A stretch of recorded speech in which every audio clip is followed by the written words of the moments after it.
এর সাহায্যে আমরা কিভাবে ক থেকে ম পর্যন্ত যে 25টি বর্ণ আছে স্পর্শ বর্ণ সেগুলোকে ভাগ করছি। এই 25টা বর্ণকে যদি আমরা 5 ভাগে ভাগ করি তাহলে আমরা 5টা বর্গ পাবো: ক বর্গ, চ বর্গ, ট বর্গ, ত বর্গ, প বর্গ। ক বর্গের উচ্চারণ স্থান অনুযায়ী এগুলি ক বর্গের 5টি বর্ণ হচ্ছে কণ্ঠবর্ণ ক থেকে ঙ।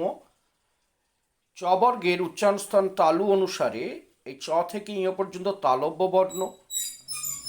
ট বর্গের উচ্চারণ স্থান অনুযায়ী এই 5টি বর্ণ হচ্ছে মূর্ধন্য বর্ণ, এবং ত বর্গের উচ্চারণ স্থান অনুযায়ী এগুলি দন্তবর্ণ, এবং প বর্গের উচ্চারণ স্থান অনুযায়ী এগুলি কণ্ঠবর্ণ। এর মধ্যে আমরা প্রতিটি বর্গকে দুটো ভাগে ভাগ করে দিচ্ছি: অঘোষ আর ঘোষ। অঘোষের একটি জিনিস মনে রাখবেন, প্রতি বর্গের প্রথম দ্বিতীয় বর্ণ হচ্ছে অঘোষ, আর তৃতীয় চতুর্থ বর্ণ হচ্ছে ঘোষ। এইভাবে আমরা অঘোষ এবং ঘোষ পেয়ে যাব।